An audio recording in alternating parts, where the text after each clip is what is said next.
বরাক দর্পণ নিউজে আপনাদের স্বাগত। কাছাড়ের গুমরা বাজারে সরকারি বিটা লিজে দুর্নীতির অভিযোগ, সিন্ডিকেট রাজত্ব করা হচ্ছে, ক্ষুদ্র ব্যবসায়ী বিটাহারা। বিত্তশালীরা যারা কয়লা ব্যবসায়ী, পাথর ব্যবসায়ী, তাদের জন্য বরাদ্দ হচ্ছে সরকারি বিটা। যারা কোনো ব্যবসার সঙ্গে জড়িত নয় এমন ব্যক্তিকেও দেওয়া হচ্ছে সরকারি বিটের সুবিধা। লিজে এক ব্যক্তির একাধিক বিটাও রয়েছে। লক্ষ লক্ষ টাকার বিনিময়ে বিটা হস্তান্তরেরও অভিযোগ রয়েছে। বাজারে নেই স্থায়ী পরিচালনা কমিটি। এজন্যই সুযোগ নিচ্ছেন খণ্ড উন্নয়নের এক আধিকারিক, তার নাম মঞ্জু লস্কর। এই আধিকারিক সিন্ডিকেট চক্রকে মদত করছেন বলে ক্ষুদ্র ব্যবসায়ীরা অভিযোগ করেছেন।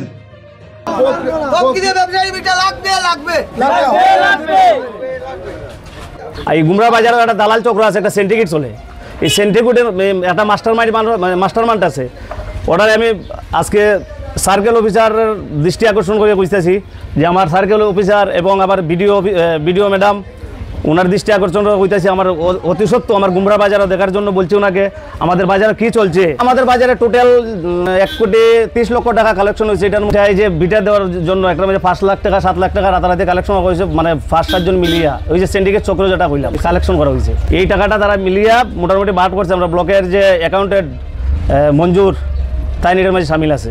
বাজার থেকে বিশিষ্ট কিছু ব্যবসায়ী গেছিলো যারা ফুটপাতে বই আজকে দোকানদারি করে, তার কোনো বিটা নাই। আজকে খয়লার সিন্ডিকেটের যারা খয়লার দালাল প্লাস সুবারির যারা 2 নম্বরে কারবার করে সুবারি ব্যবসায়ী, তারার বিটা 10 লাখ 15 লাখ টাকার বিনিময়ে তারার বিটা দেওয়া হয়েছে।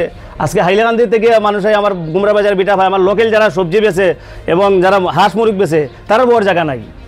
তারা অত টাকা মোটা করে টাকা দিতে পারতো না, টাকা 5,000 টাকা তারা খুঁজলে দিতে পারতো না। তারা বিটা লিজ লইয়া মোটা অঙ্কের অন্যদিকে বেচার চিন্তাধারা করে লইছে। 3 লাখ দিয়া তারা 10 লাখ টাকা দিয়ে বেচার চিন্তাধারা এবং কি বেচা মোটামুটি বেচা চলে।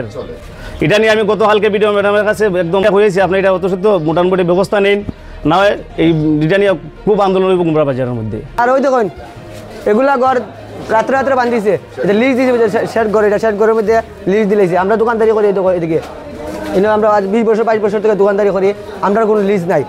আমরা লিজের লেগে কয়েকবার মানে আমরা অ্যাপ্লাই করছি, কিন্তু আমরা লিজ দিয়েছে না। মঞ্জুর আমরা কয়েকবার অ্যাপ্লাই করছি, মঞ্জু ইন্টারনেট নাকি তার নাম, ওই হ্যাঁ দিয়েছে সপ্তাহ লিজ।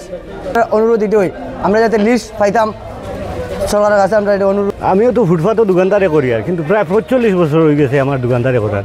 আজ দিন পর্যন্ত আমার কোনো বিটা নাই। এটা আমরাও তো ওরকম সেট করে দোকানদারি করি, কিন্তু এখন দেখা যায় শোনা যে এটা সেট করে লিজ দিলেইছে, পাইছে না অন্যরাই পাইছে।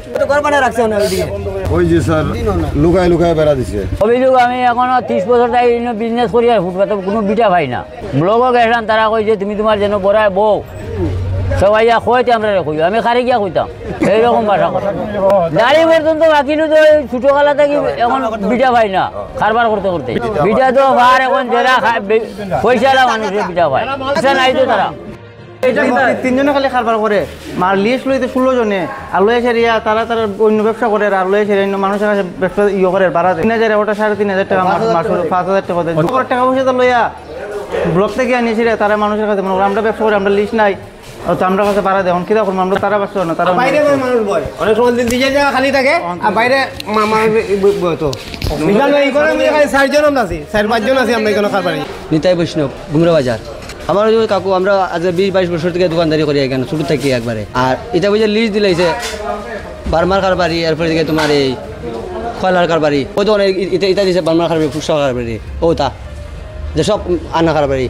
আমরা ব্যবসায়ী একটা পাইছি না, আমরাও তো আমরা জায়গায় বই রয়েছি। যখন লিজ আনাত গেছি আপনারা কইছে যে লিজ আনতে গেলে 1.5 লাখ 2 লাখ টাকা করে। 4বার অ্যাপ্লাই করছি, 4বার অ্যাপ্লাই কাগজ আছে আমার কাছে, কিন্তু আমরা আজ পর্যন্ত লিজ দিছে না।